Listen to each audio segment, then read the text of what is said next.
Yes sir. Next topic है आपका plant growth and development. ठीक है, तो इसके ऊपर पक्का एक 4 मार्क का क्वेश्चन आता है और 2 मार्क का भी क्वेश्चन आएगा। ठीक है,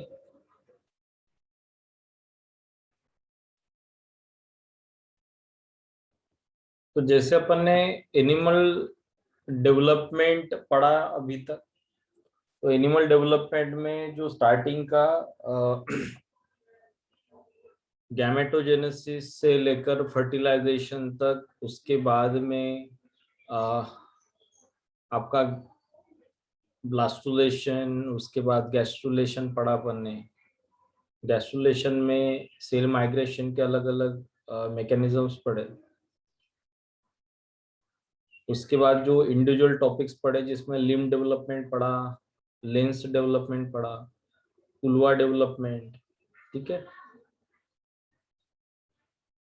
तो अलग अलग टॉपिक जो अपन ने पढ़े हैं इंडिविजुअल टॉपिक्स, तो हर एक टॉपिक इंडिविजुअल टॉपिक के ऊपर एक एक 4 मार्क का क्वेश्चन कंसिडर कर लो। स्टार्टिंग जो डेवलपमेंट का जो स्टार्टिंग किया था अपन ने, स्पेसिफिकेशन, डिटर्मिनेशन, उसके ऊपर एक क्वेश्चन 4 मार्क का पकड़ लो। तो यहाँ पे नियर अबाउट 6-7 क्वेश्चन जो है डेवलपमेंटल बायोलॉजी में आपको इजीली मिल जाएंगे। और 6-7 क्वेश्चन में भी 5 क्वेश्चन तो ऐसे होते हैं कि जिसका आंसर आप इजीली निकाल सकते हो। ठीक है, तो प्लांट डेवलपमेंट और एनिमल डेवलपमेंट जो है, इसमें थोड़े से डिफरेंसेस है। जैसे प्लांट एनिमल डेवलपमेंट की अपन बात करते हैं, तो एनिमल डेवलपमेंट में जब अपन ने गैस्ट्रुलेशन पढ़ा था, तो गैस्ट्रुलेशन में आपका जो गैस्ट्रुलेशन होता है, ये मोस्ट इम्पोर्टेंट फेज होता है आपके लाइफ का, ऐसे बोला जाता है ना। क्यों? क्योंकि गैस्ट्रुलेशन अगर डिफेक्टिव हो गया तो डेवलपमेंट डिफेक्टिव होता है। तो ये अपन ने तो पढ़ा था कि जो डॉर्सल लीफ है उसको अगर आपने ट्रांसप्लांट किया कोई दूसरे साइड के ऊपर, या डॉर्सल लीफ को अगर अपन ने निकाल दिया, तो गैस्ट्रुलेशन का प्रोसेस आपका डिफेक्टिव हो जाता है। तो गैस्ट्रुलेशन अगर डिफेक्टिव हो गया तो gastrulation is responsible for the development of 3 germ layer, ectoderm, mesoderm and endoderm. और यही 3 लेयर आगे चल के अलग अलग टिश्यू के लिए कंट्रीब्यूट करती है। तो जब तक सेल गैस्ट्रुलेशन में माइग्रेट नहीं करेगा तब तक आपका डेवलपमेंट जो है, जो अपन जो मोस्ट इंपॉर्टेंट स्टेप बोल रहे हैं, ये कैरिड आउट नहीं होगी, है ना। तो प्लांट डेवलपमेंट में क्या होता है और एनिमल डेवलपमेंट में आपको क्या डिफरेंसेस मिलते हैं, तो यहाँ पे कुछ डिफरेंसेस है जो एनिमल एंड प्लांट डेवलपमेंट में आपको दिखाई देंगे। जैसे फॉर एग्जांपल प्लांट सेल जो है ये फॉलो करता है डू नॉट माइग्रेट रूल को। मतलब प्लांट डेवलपमेंट जब होगा तो सेल्स जो है ये कभी भी माइग्रेट नहीं करती।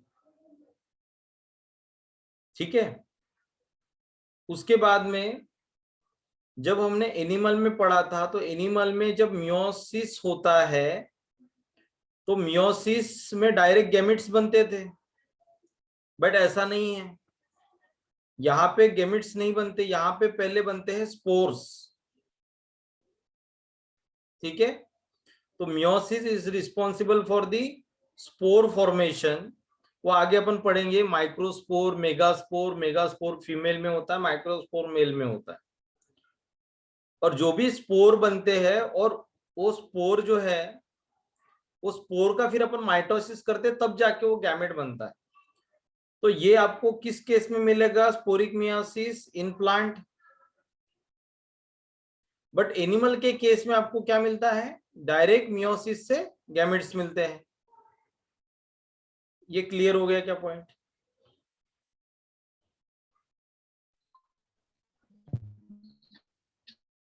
तो हमें याद क्या रखना है? एक तो पहला तो पॉइंट याद रहेगा आपको कि प्लांट सेल आपका कभी माइग्रेट नहीं करेगा।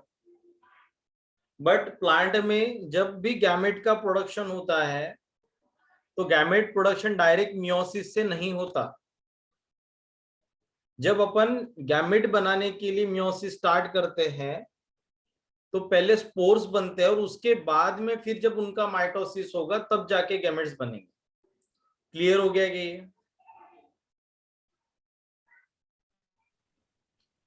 ये पॉइंट क्लियर हो गया क्या? यस। उसके बाद में आपका जो एनिमल होता है उस केस में आपको सिर्फ मल्टी सेलुलर डिप्लॉइड वाली कंडीशन देखने को मिलेगी। ठीक है, कभी भी हम मल्टी सेलुलर हैप्लॉइड वाली कंडीशन नहीं देखते। हैप्लॉइड सेल हमारे बॉडी में कब बनते हैं? जब हमें गैमेट्स बनाने हैं। तो गैमेट्स बनाने के लिए अपन मियोसिस करते हैं जर्म सेल का, और जर्म सेल जब मियोसिस के लिए जाता है तो एक सेल से, एक जर्म सेल से 4 गैमेट्स बनते हैं, और वो चारों के चारों गैमेट जो है ये एक दूसरे से सेपरेट हो जाते हैं, वो कभी भी मल्टी सेलुलर फॉर्म में प्रेजेंट नहीं होते। तो हमारे एनिमल के बॉडी में अगर अपन बात करेंगे तो एनिमल में यूनिसेलुलर हैप्लॉइड वाला कंडीशन आपको देखने को मिलेगा, मल्टी सेलुलर डिप्लॉइड वाला कंडीशन आपको देखने को मिलेगा, बराबर। But in case of plant में multi cellular haploid as well as multi cellular diploid stage आपको देखने को मिलती है। तो इसलिए इसको बोला जाता है हैप्लो डिप्लॉन्टिक लाइफ साइकिल।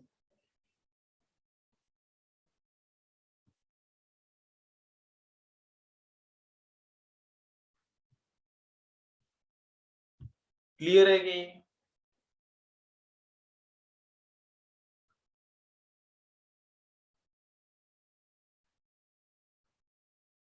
यहां तक ठीक हो गया? यहां तक समझ में आया क्या?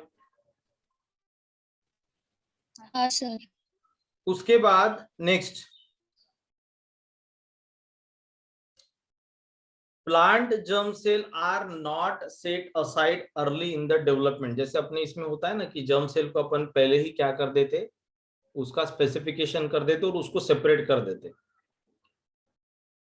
तो ऐसा आपके प्लांट में नहीं होता। ठीक है, प्लांट में जब सेक्सुअल ऑर्गन्स या स्ट्रक्चर डेवलप होगा, जैसे फ्लावर जब डेवलप होगा तब जाके आपका गैमेट प्रोडक्शन स्टार्ट होता है। ठीक है, उसके बाद में next, plant undergo extended morphogenesis. Extended morphogenesis का मतलब क्या होता है? देख, आपने एक वर्ड सुना होगा मेरिस्टेम, सुना है क्या? सुना है क्या? हाँ सर। इसमें आपने ये भी सुना होगा शूट अपाइकल मेरिस्टेम, है ना, और रूट अपाइकल मेरिस्टेम, हाँ। उसको अपन राम श्याम बोलते हैं ना। तो ये जो आपका रूट हाँ। Apical meristem and shoot apical meristem है, ये स्टीम सेल की तरह होते हैं। ठीक है, जो कंटिन्यूअसली डिफरेंशिएट होते रहते हैं और आपके पॉपुलेशन को प्रोवाइड करते रहेंगे। जैसे शूट अपाइकल मेरिस्टेम से आपका जो शूट है इसका आपको ग्रोथ दिखेगा, और रूट अपाइकल मेरिस्टेम जो है इससे आपको रूट का ग्रोथ दिखेगा। ठीक है, तो इससे रूट एक्सटेंड होगा और आपका शाम से शूट एक्सटेंड होगा। इसको अपन बोलते हैं एक्सटेंडेड मॉर्फोजेनेसिस। ठीक है, उसके बाद में plant have ट्रेमेंडस developmental plasticity. Developmental plasticity का मतलब आपको पता है, एक सेल भी अगर आप लेते हो तो उससे पूरा प्लांट बन सकता है, उसको बोला जाता है टोटीपोटेंसी ऑफ प्लांट। तो ये टोटीपोटेंसी जो नेचर होता है,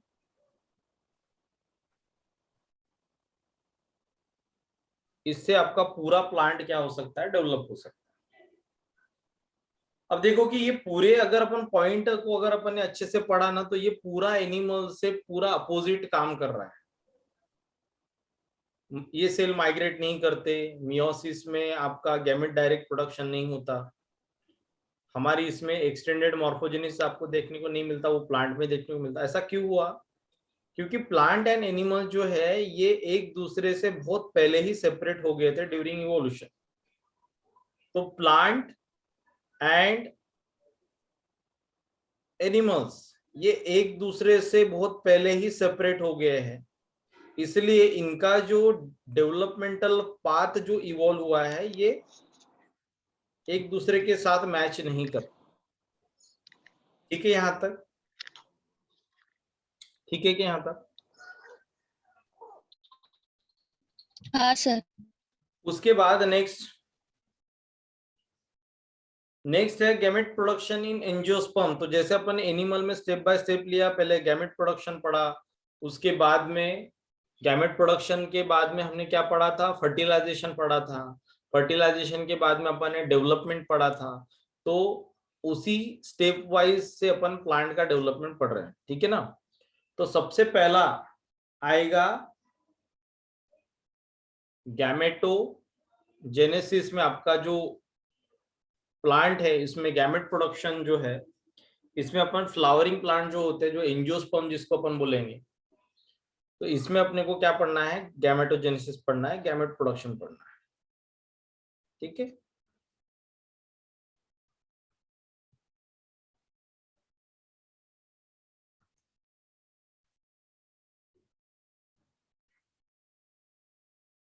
देखो जैसे कि अपन ने बोला था कि प्लांट जो है इसके पास दोनों भी स्टेजेस होते हैं, multi cellular haploid and multi cellular diploid, और इसको अपन ने बोला था हैप्लोडिप्लॉन्टिक लाइफ साइकिल। बराबर? Haplodiplontic life cycle. But embryo का डेवलपमेंट जो है ये हमेशा आपका डिप्लॉइड जनरेशन में ही आपको देखने को मिलेगा, जैसे एनिमल में मिलता है। ठीक है? आपके जो प्लांट है ये नेचुरली कभी भी हैप्लॉइड नहीं हो सकते। ठीक है ना? जेनेटिक इंजीनियरिंग से अपन हैप्लॉइड प्लांट बना लेते हैं, बट ये नेचुरली कभी पॉसिबल नहीं है। उसके बाद नेक्स्ट, अब देखो कि प्लांट जो है ये multi cellular haploid and multi cellular diploid life cycle अगर इसके पास में होता है, तो ऐसे क्यों बोला है अपन ने? तो जैसे ये फॉर एग्जांपल आपके पास एक प्लांट है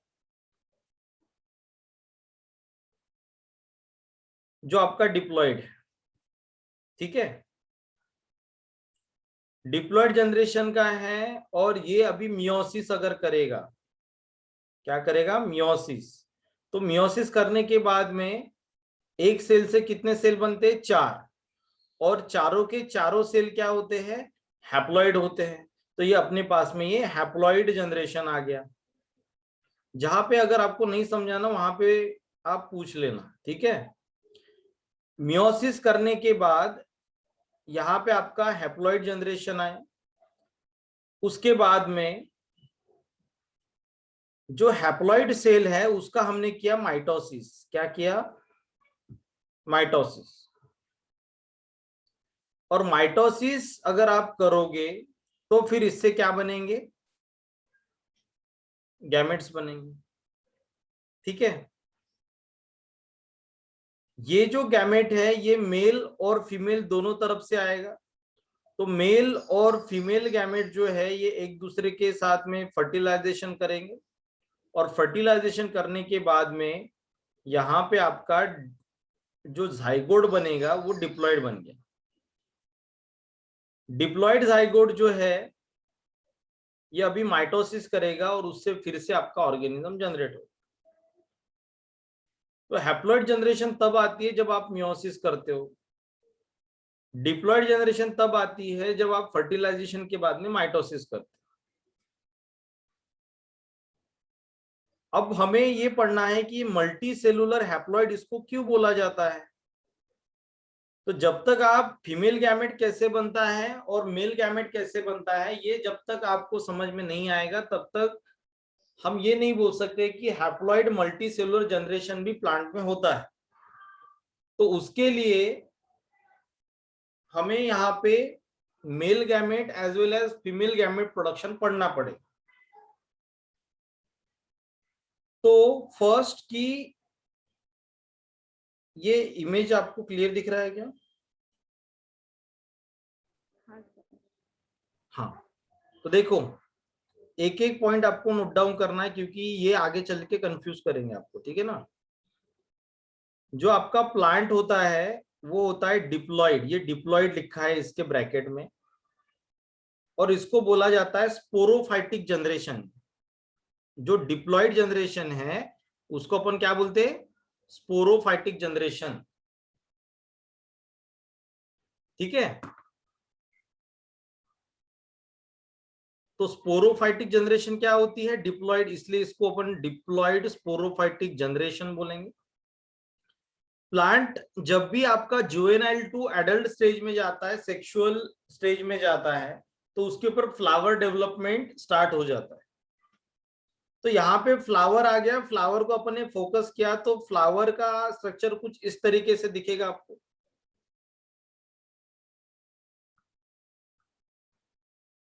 अब यहाँ पे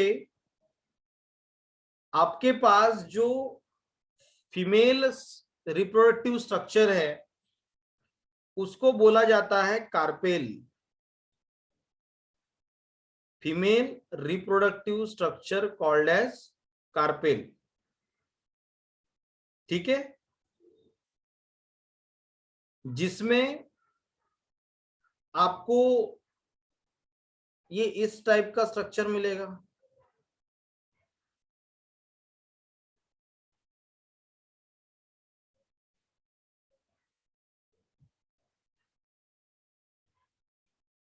ठीक है, ये होता है स्टिग्मा,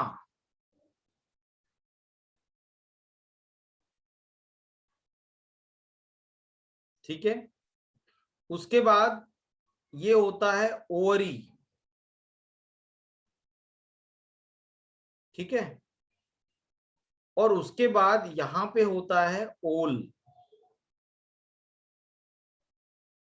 तो ये आपका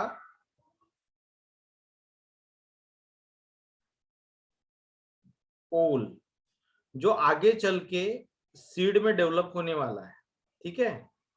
और ये जो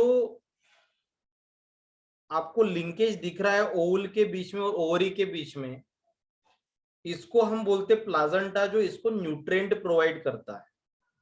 तो ये जो है ना, ये स्ट्रक्चर को अपन क्या बोलते हैं? प्लाजेंटा, ठीक है। तो ये आपका किसमें डेवलप होता है? प्लाजेंटा में। यहां तक ठीक है क्या?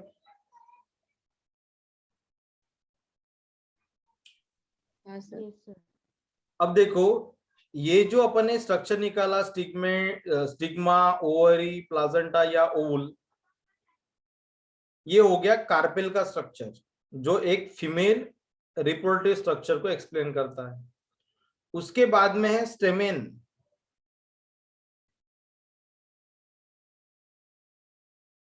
ठीक है। स्टेमेन जो है इसमें दो स्ट्रक्चर, एक है एंथर और दूसरा है फिलामेंट। तो ये आपका एंथर हो गया और ये आपका फिलामेंट हो गया, ठीक है। यहां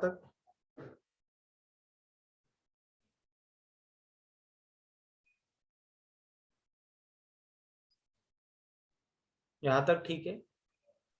हाँ सर। उसके बाद देखो, जो आपका ये एंथर है,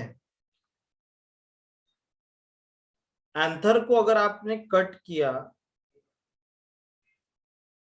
तो एंथर को कट करने के बाद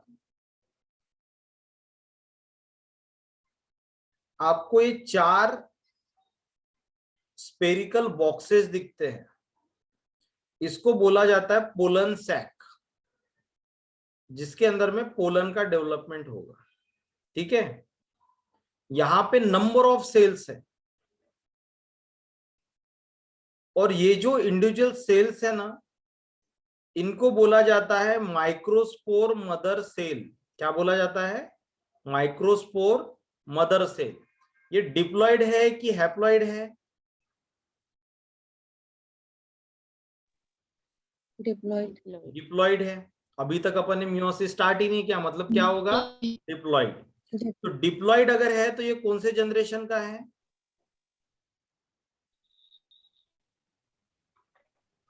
स्पोरोफाइटिक जनरेशन। क्लियर हो गया क्या? हाँ। अब इसका मियोसिस करो, तो हमने इसका मियोसिस कर दिया। अब मियोसिस अगर आप करोगे तो एक सेल से अपन कोई भी एक इंडिविजुअल सेल को कंसिडर कर रहे हैं ना, तो जो पोलन सैक है उसमें बहुत सारे सेल है, उसमें से एक सेल को अपन ने बोला माइक्रोस्पोर मदर सेल और माइक्रोस्पोर स्पोरोफाइटिक सेल, मतलब जो डिप्लॉयड रहेगा। ठीक है, इसका मियोसिस अगर आप किया तो मियोसिस करने के बाद एक सेल से 4 सेल बन गए, और जो 4 सेल बने वो हैप्लॉइड है। ठीक है, और ये जो हैप्लॉइड सेल है इसको अपन क्या बोलेंगे, माइक्रोस्पोर। ठीक है क्या, यहां तक ठीक है? हाँ ये हाँ अपन सर। किसका पढ़ रहे रे, गैमेटोजेनेसिस किसका पढ़ रहे, मेल का। एंथर स्ट्रक्चर लिया ना अपन ने, हाँ सर। तो एंथर स्ट्रक्चर अगर अपन ने लिया, ये मेल में अपन गैमेटोजेनेसिस पढ़ रहे हैं, तो अभी ये बन गया माइक्रोस्पोर। और माइक्रोस्पोर की अगर अपन बात करते हैं तो ये कौन सा जनरेशन बन जाएगा अभी आपका, ये हैप्लॉइड है, तो इसको बोला जाता है गैमेटोफाइटिक जनरेशन। ठीक है, यहां तक क्लियर हो गया क्या? हाँ सर। अब अपन ने स्टार्टिंग में क्या बोला था कि प्लांट में आपको स्पोरिक मियोसिस मिलती है, गैमेटिक मियोसिस नहीं मिलती। मतलब जब आप मियोसिस करोगे तो डायरेक्ट आपको गैमेट्स नहीं मिलेंगे, आपको पहले मिलेंगे स्पोर्स और उसके बाद में फिर आपको मिलेगा गैमेट। ठीक है, ऐसे ही बोला था अपन ने। तो मियोसिस के बाद आपको क्या मिले रहे, यहाँ पे स्पोर मिला। कौन सा स्पोर मिला, माइक्रोस्पोर, क्योंकि ये मेल गैमेट को आगे चल के डेवलप करेगा, तो इसको अपन बोलेंगे माइक्रोस्पोर। माइक्रो क्यों, क्योंकि as compare with female gamete या फीमेल स्पोर सेल इसका साइज छोटा होता है, और हमेशा सभी ऑर्गेनिज्म में जो फीमेल से जो गैमेट आता है या एग आता है उसका साइज क्या होता है, मेल गैमेट से बड़ा ही होता है, तो इसका भी साइज छोटा रहेगा, इसलिए अपन इसको बोल दिया अपन इसको माइक्रोस्पोर। अब इसका करेंगे माइटोसिस, इसका क्या करेंगे, माइटोसिस। और इसका जब आप माइटोसिस करोगे तो माइक्रोस्पोर से फिर अभी आपके क्या बनेंगे, गैमेट सेल बनेंगे। तो ये जो आपका नेक्स्ट स्ट्रक्चर डेवलप होगा उसको बोला जाता है पोलन ग्रेन। और पोलन ग्रेन जो है इसमें आपके पास जो आपको स्ट्रक्चर मिल रहा है ये मल्टी सेलुलर हैप्लॉइड स्ट्रक्चर है। मतलब यहाँ पे 2 टाइप के सेल मिलते हैं, क्यूब सेल और दूसरा मिलता है जनरेटिव सेल। यहां तक क्लियर है क्या? क्या बोला अपन ने, हाँ 2 सेल मिले माइटोसिस करने के बाद, एक ट्यूब सेल और दूसरा जनरेटिव सेल। ठीक है, जनरेटिव सेल आगे चल के आपको क्या देने वाला है, गैमेट देने वाला है, स्पर्म देने वाला है। तो ये जो जनरेटिव सेल है ये आपके 2 स्पर्म को बनाता है, या फिर अपन क्या बोलेंगे, मेल गैमेट को बनाता है। ठीक है क्या यहां तक? हाँ। तो एक ही सेल के अंदर में 2 गैमेट्स है, इसलिए अपन इसको क्या बोलते हैं, ये मल्टी सेलुलर हैप्लॉइड जनरेशन को भी प्रोवाइड करता है। ठीक है क्या यहां तक?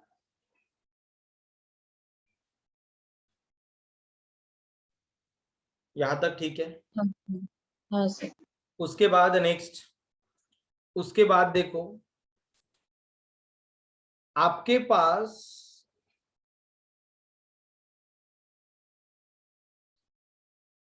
फीमेल जो स्ट्रक्चर है, फीमेल रिप्रोडक्टिव स्ट्रक्चर जो है इसमें है ओल, बराबर।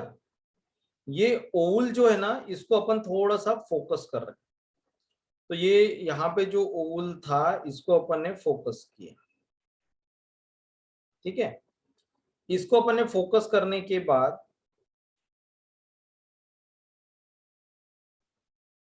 ये जो आपका स्ट्रक्चर रहेगा इसको अपन क्या बोलेंगे, उस ऊपर अपन ने क्या बोला था, माइक्रोस्पोर मदर सेल, ठीक है। Microspore mother cell also called as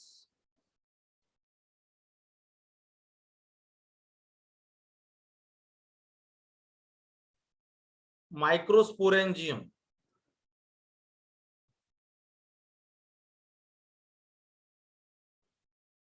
तो जो मदर सेल है उसको अपन क्या बोलते हैं, माइक्रोस्पोरेंजियम।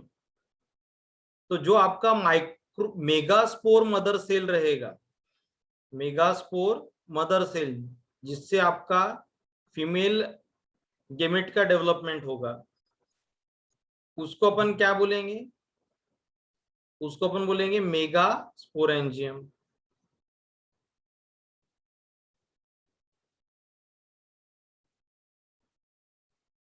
ठीक है।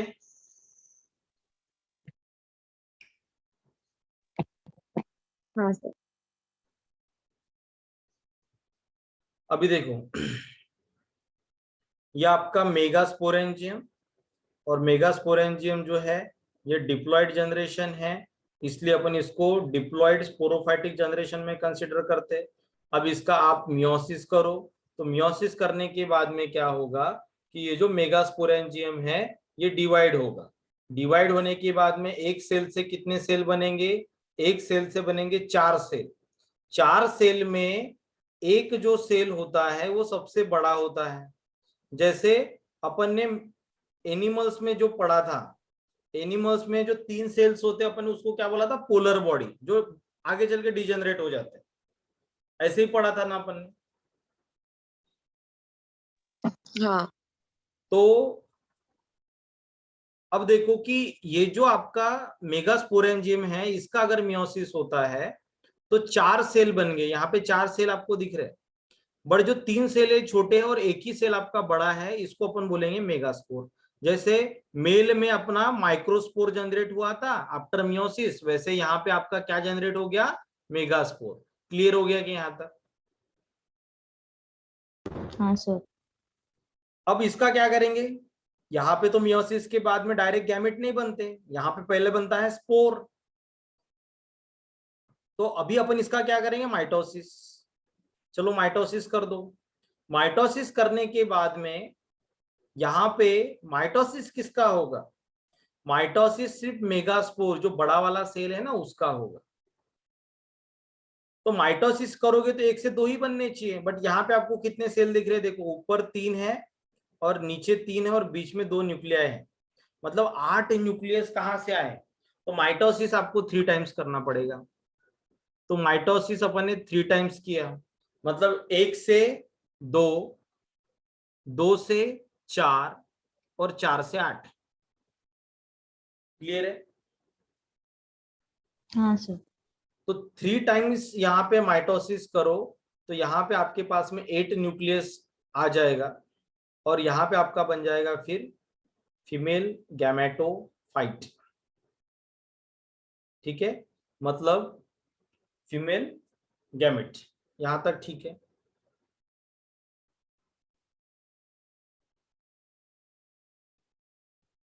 यहाँ तक ठीक है।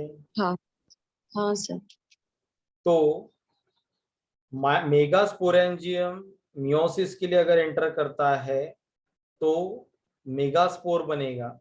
मेगास्पोर कोई भी एक सेल जो होता है इसका साइज बड़ा होता है, ठीक है, उसको अपन मेगास्पोर बोलेंगे। बाकी के 3 सेल जो है ये डिजेनरेट हो जाते हैं। एक मेगास्पोर का माइटोसिस होता है 3 टाइम्स। 3 टाइम्स अगर उसका माइटोसिस होगा तो यहाँ पे जैसे ये एक सेल है मेगास्पोर, इसका पहला माइटोसिस करो तो 1 से 2 सेल बनेंगे, ठीक है। फिर से एक बार माइटोसिस करो तो 2 से 4 सेल बनेंगे, ठीक है। और अगर एक बार और माइटोसिस किया अपन ने तो टोटल कितने बनने चाहिए? 8। ठीक है, यहां तक ठीक है क्या? हाँ हाँ बट सर। बट इसको बोला जाता है 8 न्यूक्लियाई। चलो न्यूक्लियाई तो 8 दिख रहे हैं, ये करेक्ट है यहाँ पे आपका। बट जो सेल है वो कितने दिख रहे? 7। तो इसलिए इसको बोला जाता है 8 न्यूक्लियाई 7 सेल स्टेज, जिसको अपन बोलते हैं फीमेल गैमेटोफाइट।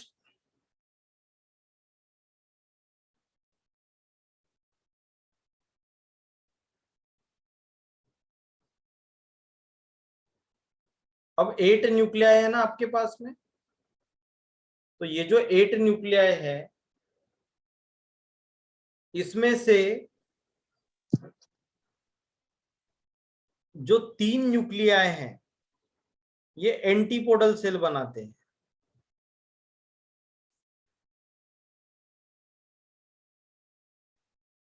तीन न्यूक्लियाई एंटीपोडल सेल बना रहे। उसके बाद 2 न्यूक्लियाई आपके सिनर्जिड सेल को बना रहे।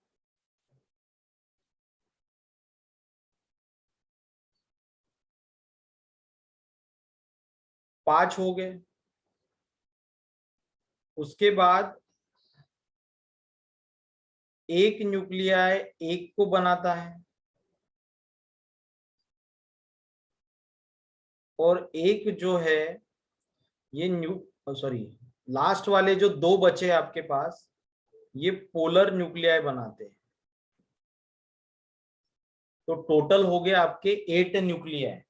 तो अगर ये स्ट्रक्चर को आप अच्छे से अगर देखोगे, ठीक है, तो इसमें आपको क्या क्या दिख रहा है? एंटीपोडल सेल दिख रहा है,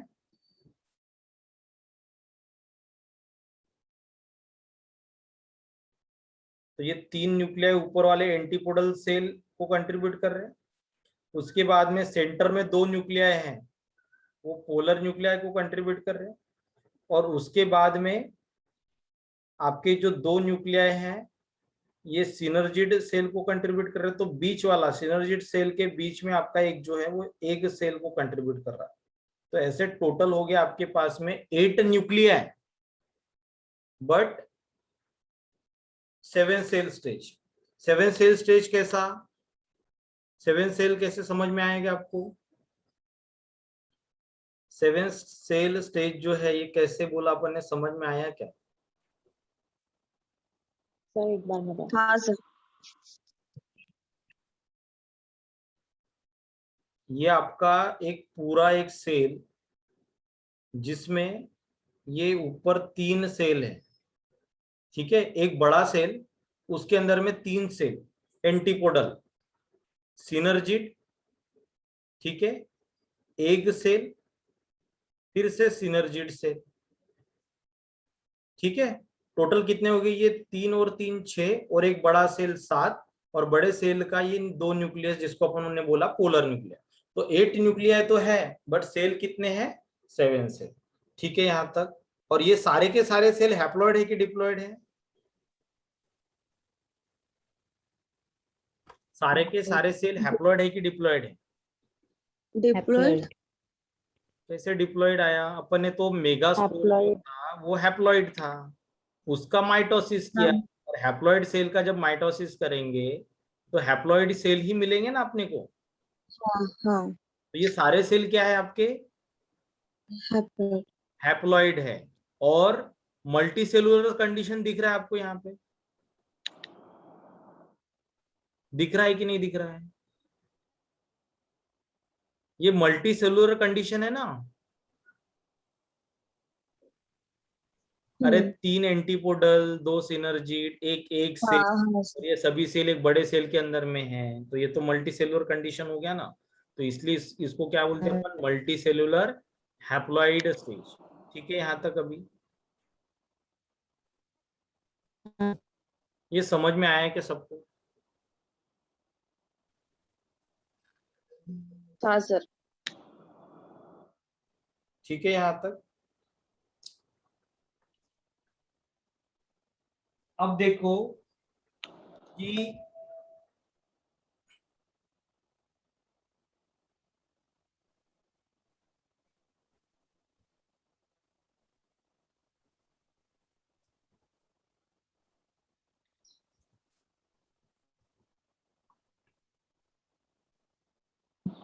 ये जो आपका सेल है, अपन इसको बोला मेल गैमेटोफाइट,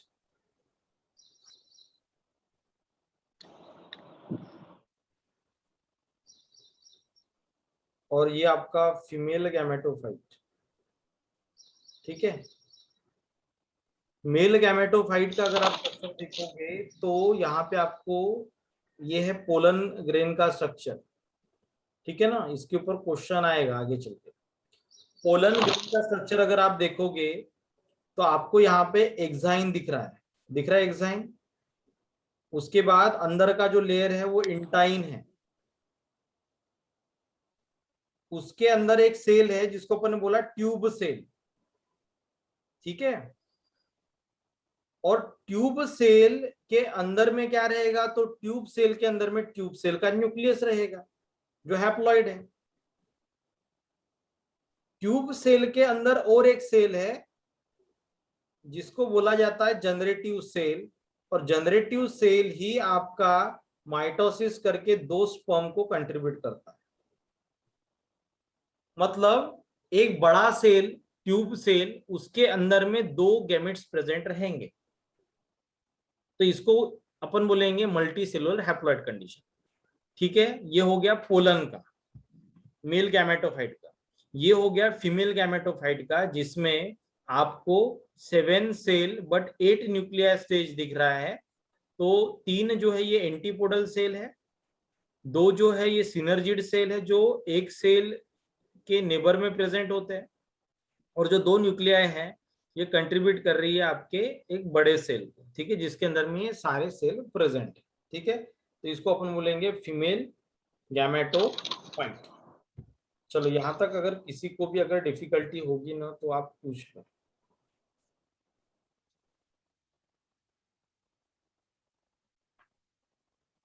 क्योंकि यही इंपॉर्टेंट है। ये अगर समझ में आया तो आगे का फटाफट हो जाएगा।